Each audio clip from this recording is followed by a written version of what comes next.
Hello, welcome. It's Champ Select. It's Game 2. I'm still Dracos. This is still Celtic Tiger, and now it's time for mousesports versus Fnatic Rising. Of course, remembering from earlier in the day, we have 0-3 Usuba at the bottom of the group and a 2-1 Energy Pot Wizards, hoping, praying that Fnatic Rising can find an upset here, and we end ourselves with a three-way tie for first place, but already Tarek and Gragas going to hit the bench alongside the Ziggs. I love it. I love what we're seeing already. It's going to be wild. Yeah, interestingly, Fnatic Rising actually tend to play the Ziggs in the mid lane, as opposed to really flexing it down to bot that much. I believe MagiFelix as well will move with the Ziggs wherever they play it. So it is interesting to see that. Just the mid lane there, the mid laner knowing how to play the Ziggs, moves around a bit. But looking at that Aurelia ban, that will just become standard against Leader. Probably the most meta of his picks that tends to get removed. Well, and I think it's good that you're already talking about both mid laners, because when we talk about this matchup, those are the guys that we have our eyes on, and I like that they're banning away the Ziggs. They say, MagiFelix, you're staying mid, you're playing against Leader, and we're going to have something explosive. MagiFelix says deal, but we're taking the Aurelia away. See if maybe they want to spend another ban on the bottom side of the map, but if they do, you're going to give prime access to any premier bottom laner for the side of mousesports, and, excuse me, Jeskla and promisq are no joke. They're a duo you have to respect. Yeah, looking now up, the Senna hasn't been banned, the Aphelios is still up as well, so a lot of things you can pick up in that bot lane as you like. Sett, also a consistent ban you don't see, or you haven't seen yet. Actually, as far as we can see, opting for no ban, which leaves a lot of things up. Trundle, Azir, Sett, Senna. Huge amount of top priority picks left up for everyone. That Nico the Pico probably feels so big brain right now, just leaving everything open so that he can have his pick of, and he gets 2 picks. You know, I'm not gonna knock it until I see if it works or not, because now, yes, they lose to Senna, but they get their pick of every single remaining champion on the list, and there's a lot of top-tier options up and available for Fnatic Rising. Yeah, so I expect maybe the Trundle Aphelios here. You're probably not rushing to pick the Azir, because, I mean, Leader's not picking it, let's be real. So you've got plenty of time to lock that in. The Sett as well was obviously the other one I've been touching on, so you see that get locked in early. I would like the Trundle here. I think that would probably be the better early lock-in, knowing that the Senna has already been locked. Yeah. And Trundle's one of those things that's just been rising in popularity here in EU Masters. We've seen it just do so consistently well, and now getting the Sett as well, a champion that was 100% pick ban over the course of the first 2 days, 11 bans, 1 pick. Now finally we get to see what Fnatic can do with it, and it's a flex pick. So Fnatic have so much room to adjust how they want to play this draft with both a Trundle and a Sett that could be flexed to support at any moment. And there is Leader's kind of second pick generally. It's the Aurelia, then it's the Akalli, then it shoots off into all kinds of other assassins and Yasuo as well. So not hugely surprised to see that locked in before ban phase 2 hits, but actually decide to go ahead and grab the Kalista there for themselves. Sett also as a flex book here could be moving down towards the bot lane. So you could put that Kalista into the top lane as a result and kind of do a lot of swaps around this draft. A lot of flex picking going on in these early lock-ins. And having this many flex picks on red side when you already have a guaranteed counter pick is just so nice to set Fnatic up for success. I like that they're taking away the Tahm Kench as well, trying to limit some of the more conventional Senna pairings, but already denied 2 pretty solid ones and taking the Sett and the Trundle away too. And now the Thresh, just to make sure that there can't be a hyper-aggressive bottom lane on the side of Fnatic Rising. Despite the flex pick potential, mousesports still trying to set Jeskla and promisq up for the best lane that they possibly can. Maybe get rid of the Maokai here. We've also seen the Galio paired with the Senna, but I think the Maokai is probably one of the best pairings with Senna, so it would be good to remove. Actually decide to go for the Galio, though, having seen MOUZ already go for it. And of course, promisq did have a fantastic Galio performance. Now, I'm surprised. I was expecting the Maokai as well, just simply because point-and-click CC seems to be the bane of any Kalista player, but I guess better to ban what you know than kind of speculate on what promisq will go to next. And the Azir taken away almost brings a tear to my eye. That champion is so good, and while I would love to see Leader's Akalli versus MagiFelix this year, I just think the champion is too good to let through pick ban if you're not going to hard counter pick it in draft. Yeah, then the question becomes, what will MagiFelix counter the Akalli with? Goes for the Cassiopeia, straight up leaning into that skill matchup. Interest to see now who holds forward. Leader known for his solo queue style picks and pro play. MagiFelix known for his solo queue style in general.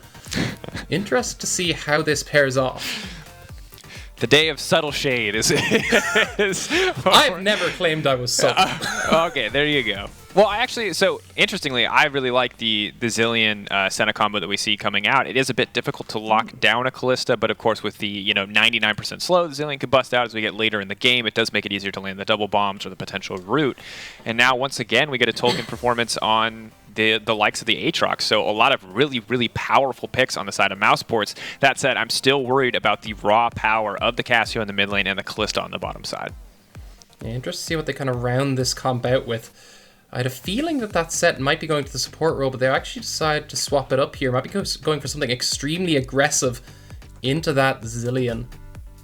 See if they decide to play. Go for the Ornn. They're going to go for the Ornn. If they picked Pyke into... I would be very surprised. That would have been very bold. It would have been courageous. I would have respected it immensely, but it would have been a little bit insane as well. And now we'll see. They're swapping back and forth, but we might just have an Ornn support on our hands. And honestly, against the like of Zilean double bomb CC, the telegraph CC of the Senna snare, I love it. And the most important thing for me here is that you've no real way of dodging out of the Ornn. Like, you have a lot of mobility, but decides to swap it back right at the end there. Either way, is going to be difficult to actually deal with the hard engage coming from Sett. A little bit easier, honestly, because you can't slow him as he tries to run in, but a good face breaker, good ult, will make this very difficult for them. Absolutely. And Zilean is kind of one of those supports where if he's left unattended, he feels so oppressive to play against, but if you send your jungler bot lane and you win a single skirmish, the champion doesn't really do anything. It's very much about enabling other picks. So if Fnatic can find a lead on the bottom side of the map, the Zilean is really just not going to be a threat until he gets a few more items under his belt, until we go very late in the game. So I'm ready to see a bloodbath on the bottom side. As hype we were as about Leader and MagiFelix going toe-to-toe, bot lane just looks infinitely more explosive. Yeah, I think that's where you're going to see a lot of the focus. I think if you look towards the jungle pathing as well, I expect a lot of it in that bot side jungle. Because fact is, you want to play around your mid lane, you want to play around your bot lane. Top lane can go handle itself. Doesn't matter. You're either against an Ornn or you have an Ornn. You're not getting a whole lot done there. And that's fine, because you have more important explosive lanes that you want to focus out right now. Yeah, I was going to say, I feel like we complain, or I complain so much about Azir Corki, but I never complain about Ornn Aatrox, despite seeing that every other game. And I think it's just because I've accepted that I don't look top lane. Top laners will TP to the relevant lanes that I'm watching when it's their time to shine. Otherwise, they're going to hit each other. Well, in previous tournaments, I referred to the top lane as JR or Tolkin, right? Because the pacing is incredibly slow. So nothing really happens for a long time. But look, when we get to Return of the King and or the Two Towers, it's going to be all action all the time, but we're going to have a lot of walking in the first book. I tried to read the Two Towers. The first book of the Two Towers is great. The second book is entirely Frodo Sam. Nothing. There was a chapter about them almost slipping in a marsh. That was a whole chapter. Wait, you mean Return of the King? They didn't even slip. They almost slipped. Wait, you mean Return of the King? The second book of the Two Towers? Yes, split into 2 books. Oh, I always had it as a compendium. I didn't know it was split into... wow, that shows me. I had it as like one giant leather-backed novel. I had no idea it was 2 books. I thought you were the idiot. I was like, wow, this guy doesn't know it's one giant book. It's 2 books per thing, but the entire second book is just Frodo and Sam. All the cool stuff happens in the first book. All right. Well, we can change Tolkien's name to Frodo and or Sam, depending on how exciting this top lane matchup is. But for now, we check in on bot lane. We check in on that pathing that you mentioned. We once again have a Jarvan starting on the top side. Obsess, though, will not have his red buff stolen away. There is no pesky Lee Sin in the jungle like we saw in our first game. And in the meantime, Dan is set up to roam down to the bottom side. Went red buff straight now into the bottom 2 camps on his bot side. Yeah, so you want to spend as much time on this bottom side as possible, because this is where, as you said, all the action is going to be happening. Looking early on, you should expect Cassiopeia to have the push in this matchup, but Leader has managed to surprise us with how effective he can be in these kind of lanes before.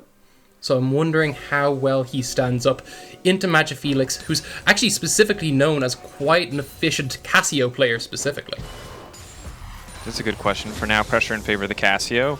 Expected to stay that way for a decent amount of time, but there's the flash forward, the pull back here, and now promisq trying to make his way out to safety, but a quick first blood there, and that CC coming in too little, too late as Fnatic find that advantage. Was that? I kind of want to see that again, because I think he just pillared Bravado so the W went further forward to make sure it landed. Which is next level if that was the plan. If not, his pillar was way away from the enemy, so I think that was genuinely what he was going for. Okay, I'm going to need a replay then, because I missed that. I'll be honest. I was way too worried about whether or not it was going to hit, and now... Yeah, because Bravado jumps forward here for the face breaker. This is what we talked about. They don't have a huge amount of mobility, so when you get these big flash plays going, that's what happens. But look at the pillar. Actually knocks him aside. Never mind. He actually throws it slightly later. I thought it was going to be this next level thing. That would have been so cool. When you described it, you made it sound like, you know, because it's uninterruptible, he did it as the W came out to like reposition it to hit. That just shows like the fallacy of human memory. Like we remember it the cool way rather than the way that it actually happened. But still, can we get the replay edited to have my version play? Because I like my version. I like your version too. Your version is much more like anime hype teamwork moment, I think. But regardless, it gets them the kill, so all is well that ends well right now for the Fnatic bottom side of the map. Of course, Zilean staying even on CS so far. The added benefit of not being a Tom Kench that has to farm on the bottom side, being a Zilean and having that additional range means it's a lot easier to stay even in this early game gold. But in the meantime, the duo synergy of jungle support here between Bravado and Dan as they move up to take that crab together is solid. And consistently, we have seen the Trundles get the edge of pretty much any matchup they've been put in the EU Masters thus far, unless you take something extremely aggressive and manage to make that work, like the Lee Sin. So generally, we have seen Trundle get good control. Jarvan's farming up well. Obsess is doing fine on that front, but realistically, Dan very happy because you're getting into the important lanes. You want to get these rolling as soon as possible because they are so volatile. Once they start winning, it's very difficult to slow down the snowball. Very true. But the thing about MOUZ, and really any team with leader on it, is that inevitably we always have to go back to leader because the way he plays, the champions he plays, always require a specific playstyle. And the thing about this Akalli is I don't think MOUZ actually get to start playing the game until they have a mid laner, and Akalli's not a mid laner till level 6. So very soon I imagine we can finally start to see MOUZ fire back a little bit here. But they might not want to wait for level 6. Instead, they might want to wait for the 1v1. His pride has taken a heaping chunk there out of Tolkin, but it's sadly too little too late. Pride's still going to fish for the solo kill here, but the flag and drag will come through. Unstoppable not going to be enough, and Obsess will grab that one. Nice little extra to pick up. That's generally the way this lane goes. We talked about it in the previous game, but basically, if your jungler has a bit of time, they go top lane, but honestly, having given up the dragon, I actually think Fnatic get the better trade, because fact is, you're not really heavily snowballing that Ornn. So Fnatic going to be pretty happy having picked up a nice mountain drake for themselves. Another win condition, although they might not know it after games yesterday. It will help them get to that soul point faster. We'll see what the soul will end up being. Not Infernal. Sad news for their team to receive, but could potentially be the Cloud or the Ocean. Ocean obviously one of the most powerful, if not the most, as bot lane has stalled out a little bit after that initial gank. Jeskla and promisq quite content trying to hold this wave right in front of their tower. See, MagiFelix has been pushed in previously consistently, but now Obsess is coming in to let Leader push up, get the free back off. Having hit level 6 as well, this is around the time Leader might start trying to turn this lane, might start looking for plays. And we haven't specifically talked about how the champions match up aside from the push. So looking past this level 6 point, there's a lot of engage opportunities for the Akalli, but if the counter engage can be played by MagiFelix extremely cleanly, it can be very difficult to make it work. Because fact is, you have the miasma to shut down Akalli's mobility. You have the ultimate to get her as she jumps on you for a near guaranteed stun if you're quick enough. So a lot of ways for MagiFelix to turn the champion that Leader is so comfortable on into something quite dangerous. Yeah, I think that's always the threat, is that Cassiopeia, if she gets that solid setup between the ult, between the miasma against the more mobile champions in League of Legends, she just tears them to shreds, and they really just do not get to interact. But definitely a difficult task for now, though. Tolkin has to run out here. Of course, a perfect pillar there to interrupt the dash. Tolkin gonna get taken down, and Obsess just going to walk away, realizing he came a little bit too late to that one. Well played by the side of Fnatic. Yeah, she's playing now towards the top side as well, with the Rift Herald spawning in just under a minute. We'll see that again. Top lane maybe starting to be a little bit more of a focus, but Ornn will be down for it. Wouldn't be surprised to see a swap coming in, potentially. Gonna travel through the mid lane first. And I like the way Bravado's playing, constantly looking for those plays, constantly trying to get something done here. Now Jeskla's mirroring that, as he does have the freedom to go between lanes just to grab those souls. But it does mean that promisq is all on his lonesome in the bottom lane. xMatty has picked up a good amount of XP here. One of the nice things is it's allowed xMatty to hit 6 first, which actually gives them more engage opportunities because you can throw the Sett into the center of the team. Yes, he won't have the level 6, but he still has a huge amount of survivability with just the Haymaker, so it's sit in the center of the team, and giving Sett extra CC can be very nice. Yeah, absolutely insane to set up for the perfect ultimate or the perfect Haymaker or Facebreaker. Really, all of his abilities, honestly, insane compared with the Kalista ult. But now we have the Predator coming out. Bravado running his way in. Ooh, gonna get the flash out from promisq, and you love to see it. And I feel like for promisq and Jeskla, Sett's going to be a thorn in their side for the entire game because all their damage is burst. And Haymaker very good at mitigating the burst.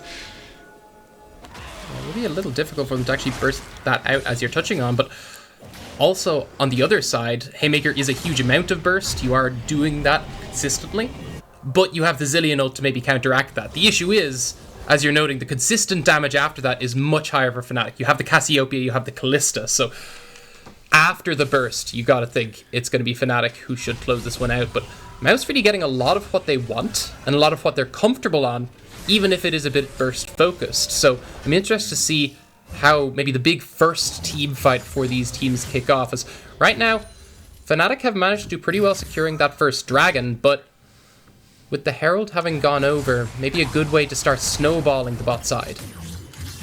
And Tolkin and Pride trading very aggressively here on the top side. Pride whiffing on that one, but will not amount to a whole lot. And Herald gone down. Obsess going to grab that red buff. They can start to look to contest the next dragon if they want to. For now, the name of the game is just farm up. I wonder if we're waiting for Gunblade onto leader. No, we're not waiting for anything.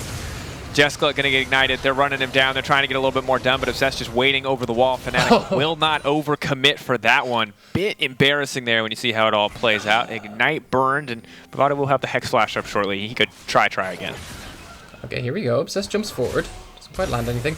It's actually a little sad for Bravado there, though, because as he was leaving, the Omni Stone swapped to Glacial Augment, which would have given him the rundown. But instead, as you noted, it doesn't amount to much, so it was a lot thrown in for nothing, but we have Dan down here now. Oh, pull back there. The Hex Flash is clean. promisq caught out. The ulti is going to come out, and they shift their attention to Jeskla instead. Of course, Jeskla with his ultimate trying to buy a bit more space for promisq, but the Zilean, frankly, just too squishy. Bravado going to steal that kill away from xMatty. Maybe not ideal, but happy to have the kill regardless. Yeah, and I was discussing with a few different laners as to the strength of Sett support and why people go for the Omni Stone over that. You're seeing that there. The ability even just to be able to take Hex Flash, get the Nimbus Cloak, you could just run people down so quickly and make such aggressive plays for free. Absolutely can. Pride, though, just trying to clear the wave to make sure that he doesn't get dove. The TP top side from promisq. Looks like MOUZ are trying to reclaim some of the lost tempo from the bottom side, and they're now going to throw down the Herald as well. This will be traded for a absolutely uncontested Infernal Drake, but still going to be probably net positive gold for MOUZ in the end. They are still, however, at a pretty big deficit. Yeah, I think all the gold has gone over for them. They're still, as you said, behind, and more importantly, 2 dragons over to Fnatic at 11 minutes means you're going to hit the potential soul point very early. This is what Fnatic want to do. This is actually the point of the game where they played quite well, even against Wizards. The question is, can mousesports find a similar opening, or have Fnatic learned from that? Have they shored up these weaknesses? And I think the thing that I will keep pointing back to, and if you've never seen Leader, you're going to be like, why does this guy keep talking about Leader? He's not doing anything. Is that Leader will, and I swear to you, dear audience, do something. I think we're waiting for Gunblade, maybe, at this point. Now, well played to MagiFelix to keep him locked in lane this long, but that first item breakpoint is really where we start to see Akalli start to be that big lethal threat that you know her to be from all your solo queue experiences, and Leader is clean on this champion. Just has not found an opportunity to do much of anything yet. Yeah, MagiFelix has completely shut him down. This is why they waited for the lock-in. Once you knew the Akalli was down, they were comfortable picking the Cassiopeia into it. MagiFelix getting the solid matchup has really shut down a lot of Leader's potential playmaking in the early game, and now we're going to see Fnatic going for an aggressive play. All right, well, Ornn is going to get locked up there. Jeskla now walking away using the additional movement speed. Not the ideal TP. I think a bit of an overcommitment there, to say the least, as MOUZ are now slowly but surely running Pride down. They're trying to take the tower in the meantime, but their entire team is there. Pride is going to die. And remember, this is Fnatic that started that play. That was not good. Yeah, they went for that aggressively. It was a good response from MOUZ to just throw down the double bombs on the TP. But at the same time, you should probably expect that. That's pretty much the one thing Zilean does. And as a quick response, no ultimate as well from the Ornn, really hurting them there with the potential engage. I think if that E had landed, we might be seeing something slightly different, but the slight misplays there from Fnatic turns it into extreme over-aggression. Yeah, and now what was once a 1,000 gold lead just continues to shrink, only 600. Of course, they have double dragons, but when we look back at this, you see the idea. I respect the aggression, but that is just one very fast Senna with a lot of sustain, a lot of protection, and Maddie's in no position to do anything.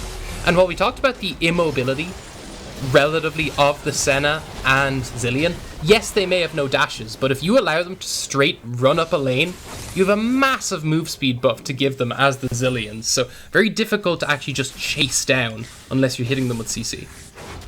And maybe you have to wonder if Fnatic felt like that was their best opportunity to do it. Of course, both champions have Glacial, but Zilean still has not completed that first item, the Spooky Ghost there. So maybe they thought their window was closing to force a play like that. But at the end of the day, it definitely does not go in their favor and squanders a lot of the lead that they spend a decent amount of time building up. Yeah, and I feel like you could have held on to that aggressive TP play for the Ornn ult coming up. You didn't need to force it right then. You were still, as you could see happen straight afterwards, going to get the tower. So maybe just be getting a little bit jumpy on the fact that, okay, our team is doing incredibly well early. We want to keep forcing this advantage, but you got to be careful. Forcing the advantage is also a great way to lose it. Yeah. Of course, do not want to overforce. Was not pressure there to do it. They wanted to double down on that advantage, and it does not work out. We see Aatrox sent to the bottom side of the map. Tolkin, of course, now has a TP advantage. So he can roam between the lanes quite easily and free up his team to commit to any major objective. For now, it is just the Herald. Fnatic are moving down to bottom side. Refocusing now towards that mid lane that we've talked about so much. We have the Hextech Gunblade on the Akalli for when the next fight kicks off. It looks like they're going to pick up the Herald, but a minute from now there will be a Cloud Drake, and I expect a big fight over it. Now, from MOUZ's side, even if they do give this over for Soul Point, Cloud Drake is probably the one you're least concerned about. It is by far the worst soul. So if it were to be given over, it wouldn't be the worst case in the world, but you still want to start contesting those, pick something up for yourselves. And you don't mind, honestly, having the additional ultimate cooldown reduction. Akalli really needs that ultimate to be lethal. Zilean going to be happy to have it as well. But you're right. At the end of the day, everyone would rather have an Ocean. Let's be honest. That's what everyone's thinking right now at this exact moment in the game. See, you're going for Ocean. I'm a massive fan of Mountain. I love that little shield you get. Everyone gets to be Malphite for a little bit. I just feel like Ocean heals you so friggin' much that just like any poke, any slight miss, it's so much harder to punish someone. And I think the healing in a team fights, people just underestimate how much you get out of that soul. Yeah, well I've seen debates around the 3 souls. The one thing everyone agrees on is Cloud is the weakest, though. So let's agree there and call it. I feel like Cloud Dragon isn't bad. Cloud Soul is definitely bad, though. That's the important thing. And Cloud Soul is genuinely unusable by certain champions as well, but most of these champions will find good use out of it. Now looking here, this is what we were saying. They probably want to contest this. They'll be a bit late in that contest, but might find themselves a fight anyway.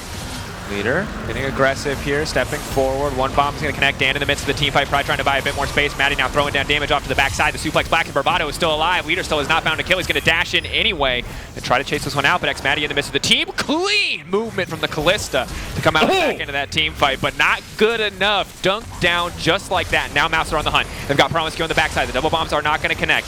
Knock up into the wall, and now MagiFelix can step forward. That's a big source of constant damage, and MOUZ are going to respect it. They just back off. They want nothing to do with MagiFelix right now. Flash over the wall, though. Not going to hit. Oh, no. Pride. That's 2 for 2 on embarrassing plays there, but still walking out with a third dragon and still coming out on top overall.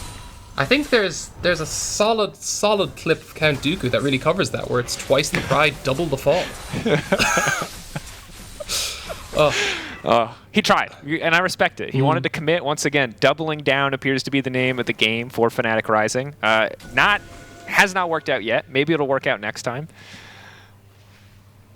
I think the big thing, though, is we're starting to see MOUZ open it up. Yes, they give over the Cloud Dragon, but we touched on that not being the worst thing in the world. Picking up that team fight does drag them back into it, and look at that gold. Very close to dead even, especially for this stage of the game. Oh, Bravado just continuing to wander around in Fog of War where he has no business being. Leader going to be more than happy to relieve him of the idea that this is his jungle. Oh, God. Yeah. Yep. That was bad. That was objectively wrong. You can't offer Leader those free picks, because he will very comfortably take them. And you talked about how, yes, Sett is good at the anti-burst, but you can see Leader paying a lot of respect to that, being given the room to play a lot of respect to that, because no one was going to respond. So able to just walk back and forth, try to wait it out, and eventually just clear it up at the end. Leader now. Movement speed coming in. MagiFelix not able to throw down the miasma before the dash comes out. Leader can go back if he wants to, but he's just going to walk away. Now the TP coming in. It looks like MOUZ want to turn this one. They see the opportunity. They smell blood in the water, but a TP response coming in from Fnatic, and now the rest of the team is arriving. MagiFelix is going to find the stun, and immediately Aatrox is going to get taken out, but he's brought right back up. The chrono shift of Zilean. promisq, though, now the one in trouble, is going to go gold and tries to buy a bit more time. Bravado now stepping forward, going to pull promisq back. 1-2, quick punches to the face, and Dan in the midst of everything. But Tolkin and Leader are just shredding through the entire team. Leader is going to get knocked back as Bravado comes in, tries to interrupt the Akalli, tries to get a bit more CC down, but now Bravado's the one in trouble. The suplex, the dunk back, the haymaker is going to be held on to for now as xMatty now has to run. Oh no, the snare, the sidestep. It's coming from Bravado, but it's too little too late. The railgun coming in. Bada bing, bada boom. That's going to be the triple going down for Jeskla. I don't even think he was aiming for Dan. Still cuts him down with that Senna ult. 4 members left alive for none of Fnatic. And it's looking all too familiar for Fnatic. Now, once again, you had the solid early game, you had the objective control, and let's have a look at where it's all going wrong. You overcommit to an aggressive play, you get a great response. Look, at this point, you're not catching him. You're done. Leave. By the time you've done that, the TP is going to land right on top of you. Tolkin's here. promisq is also here. The rest of the team have come up and have the inside track. And immediately MagiFelix gets removed to start off this fight. One of the most important carries you have. And look at xMatty, not able to move on the other side. MOUZ just outplaying them in the team fight so heavily.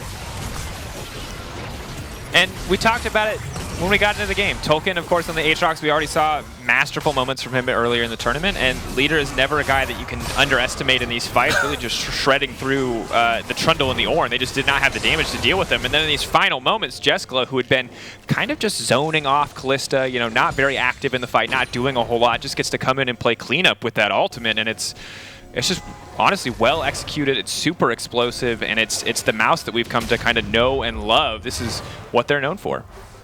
Yeah, and I mean, it's worth noting as well, both of these teams in the last European Masters fell out in the semi-finals. If Fnatic lose this, they're not just potentially not looking at the semi-finals, they're potentially not looking at making it out of groups, which is such a massive loss for the UK scene. Really need these wins, have consistently had teams be hyped up, specifically Fnatic, ever since they've joined the UK leagues, have been hyped up as they hit EU Masters and still have yet to really deliver. Ooh, we're going to see what MOUZ deliver into the hands of Fnatic this time around. Double connection promisq. It's a good look. The interrupt is there, but it's not enough to stop the ultimate. MagiFelix trying to buy as much space as possible as Leader's instantly into the backside. Goes for the Shroud, buys a bit more time. Bravado now running for the hills. Still alive for now as Pride tries to buy a bit more space for the rest of the team. Dan stepping forward. There's no Shroud for Leader, but the team pulls back. So good about playing around those Akalli cooldowns, not overcommitting. And Fnatic, they hold on, but they lose so much pressure. Yeah, the double glacial augment as well, giving MOUZ a lot of chances to kind of re-engage. The longer these fights go on, the more it is on your terms, because you have to just throw down these slows again and again. A real issue for Fnatic here. Oh, Dan coming in.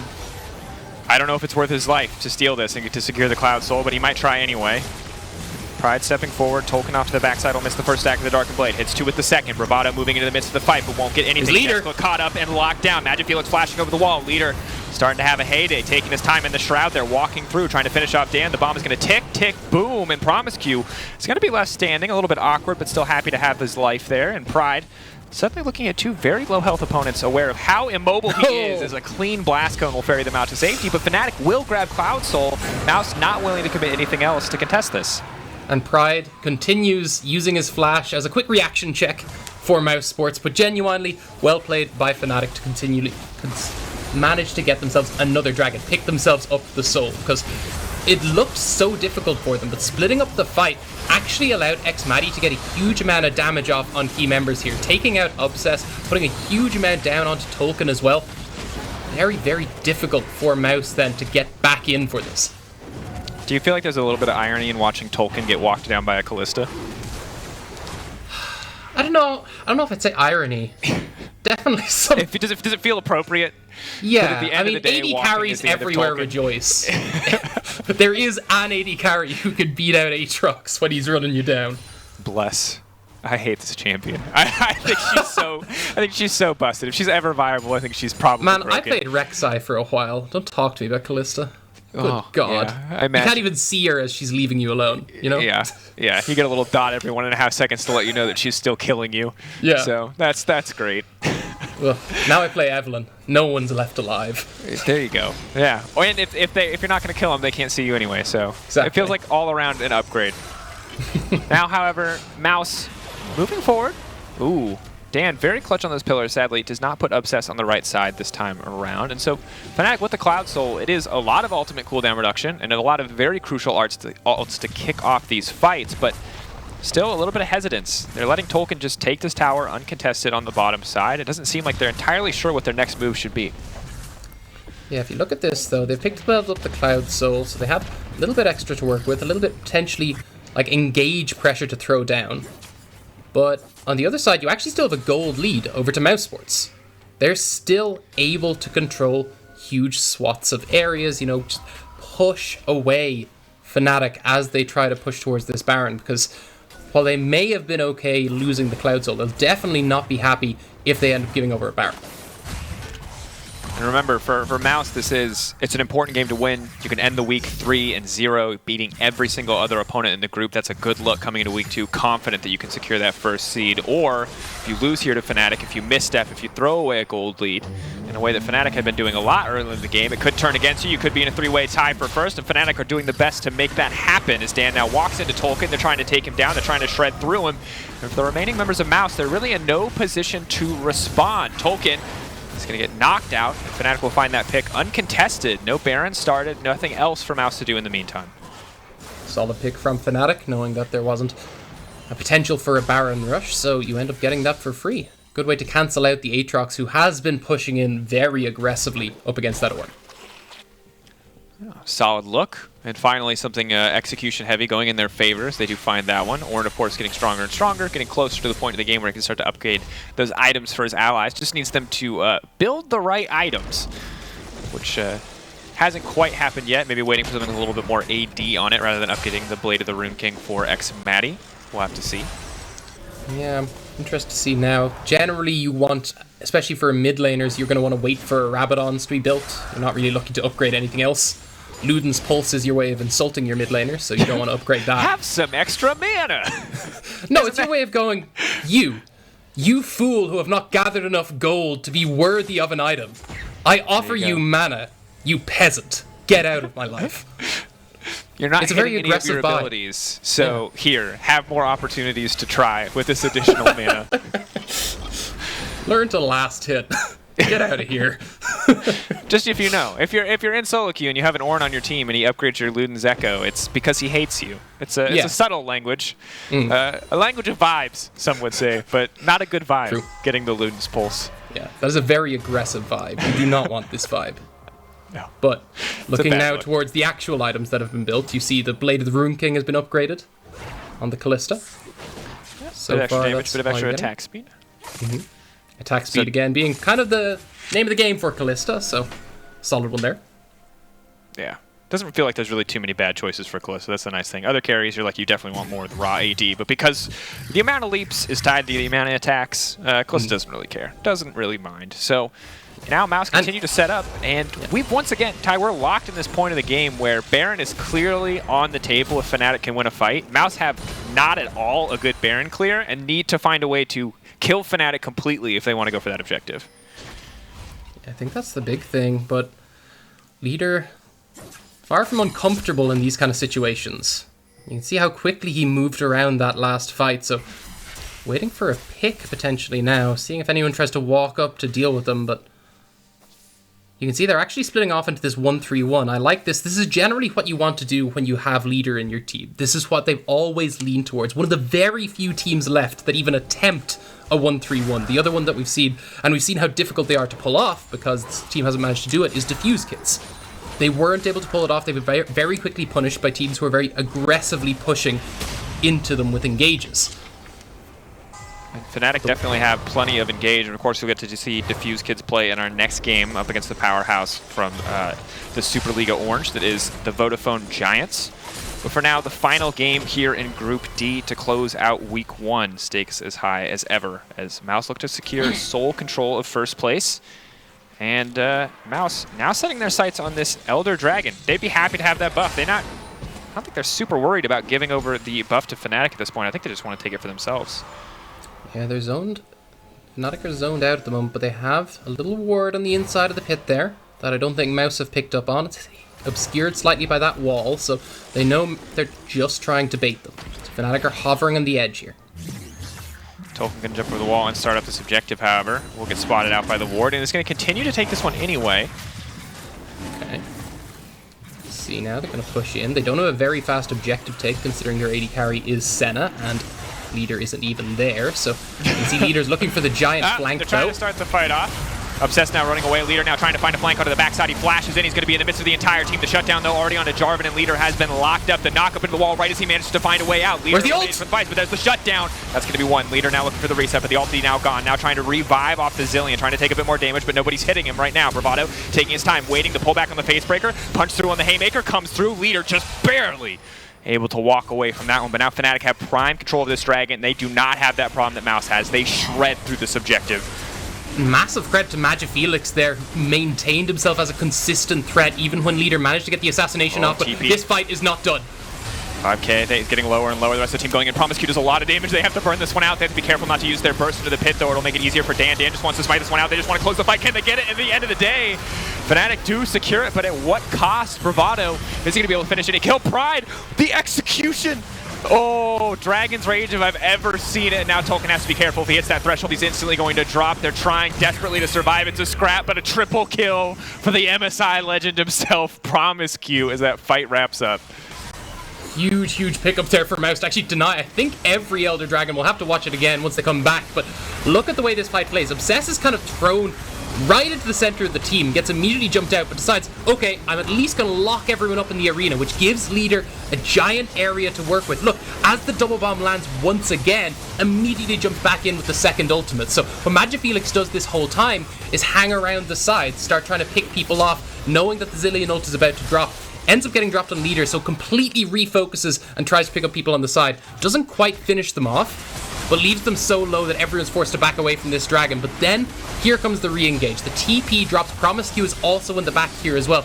Tolkin gets into the center, and at this point, all Tolkin wants to do is get onto Dan, remove him from the dragon, but instead, managed to get that smite off, get the Elder Dragon, and it ends up going very slowly here, but the bombs end up being the key thing to matter, because Tolkin is swapping aggro constantly, but Dan is getting little bits of healing every time. Eventually, though, does manage to take him out. Well, you got to give credit to promisq. I think that when you look back at that fight, he hit, not every single double bomb, but I think he hit 3 or 4 multi-target stuns with the double bombs over the course of that fight, and that was hugely game-changing.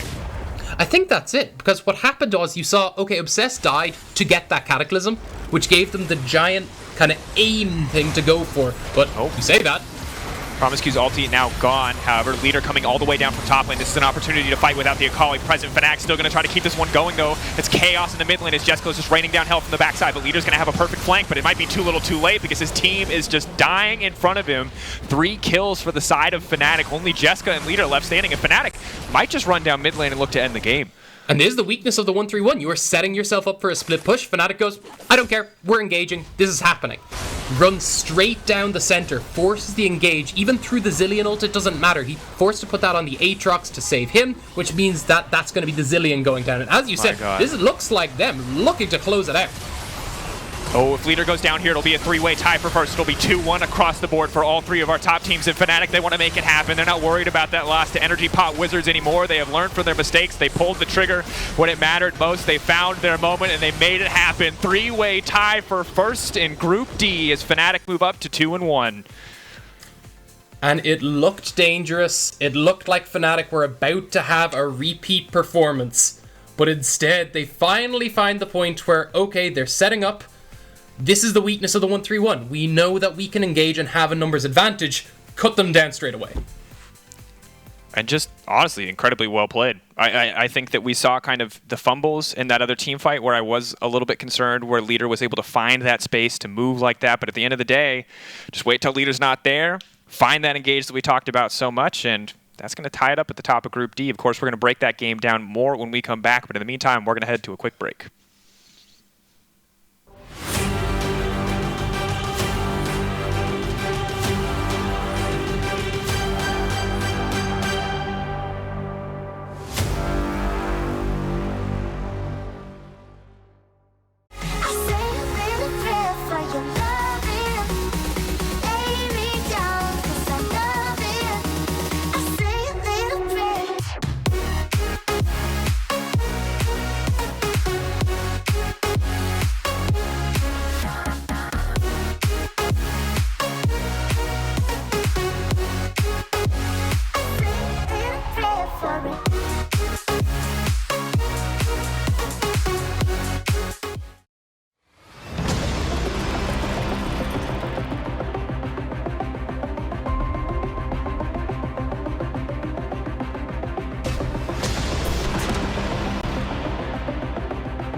You've seen our name on the jerseys of amazing teams.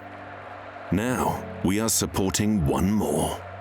One that you don't see live on TV. But they are the best team in the world, and they are playing the toughest game. Maybe they're not performing in front of millions, but they are under the pressure of an entire planet. And they don't have fans cheering their names, but they have patients who will forever remember them.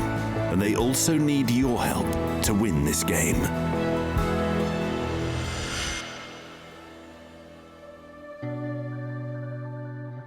Stay home like a pro.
Welcome back to EU Masters. Now, if you missed last game, the day of wild and crazy games just continues to deliver. Tyga, what do we even have to say about that game? Because I think we were both in agreement. I think most of the world was in agreement that MOUZ were, I'm not going to say heavy favorites, but clear favorites heading into that last game. I think the question became, okay, have Fnatic learned from the mistakes up against Energy Pot? Have they turned it around? Have they kind of shored up the fact that they have strong early game?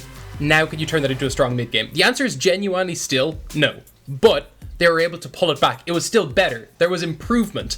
And you can look at this in terms of MOUZ managing to out-teamfight them in specific areas, but Fnatic still managing to hold their own. This was a team fight where MOUZ took it from them, right? Because they were able to split them up. So Fnatic took time after this to kind of regroup, focus on what's the important thing? They managed to pick themselves up every single dragon from their strong early game and continuing that control. It was very tentative, but they did manage to pull it back. And with team fights like this, other teams would completely have fallen over. So that's where you really have to give a lot of the credit to Fnatic. Because look now towards this Elder Dragon fight as well, because this was a bit crazy, where they had finally fully committed to it to not give it to MOUZ, but instead it's still MOUZ who clears the board with them. So at this point it still looks like, okay, Fnatic have faltered, Fnatic are gone, but they, right at the end, realized the strength of their comp. This was just an odd game, because when you look at those first two highlights, you're like, MOUZ absolutely destroyed this game. But it's all the little moments in between that led to this final kind of climax where leader in the top lane, that's the thing that you have to keep your eyes on. He didn't take teleport, he took an ignite, and as a result, he doesn't even arrive to this team fight by the time it's over. And Fnatic gets to just run through and take the base. Yeah, and we talked about this, that they're one of the few teams still forcing 1-3-1s. And fact is, it's very difficult to pull off, and there's one of your weaknesses right there. Heavy engage was picked against you, means you can force an engage where you have the numbers advantage. And now you see, as a result, standings tied, three-way tie for first place, mousesports, Energy Pot Wizards, and Fnatic Rising. And while I still think mousesports might be the favorites to come out on top in this group, there's just a ton of pressure on all three of these lineups as we move to later in the tournament. Yeah, I think the big thing for me as well is that that's a big win for the UK scene. You don't want to be coming out of this third. You're expected to continue on past this stage and be the big representatives for the UK once again, try to even push for that victory. You could not be falling out of the group stage for the UK. No, definitely not. Do not want to take the risk. I feel like we've seen the UK rise. It was quarterfinals a few years back, and then it was semifinals. And is this a year where they can show us more of it? They can make that push for the finals. We're going to have to find out. Well, the teams are all ready to hop on the rip. Before we get a champ select, though, we are going to take a short break with the Warner Music Song of the Day. Check it out. Listen. It's a banger. I guarantee it.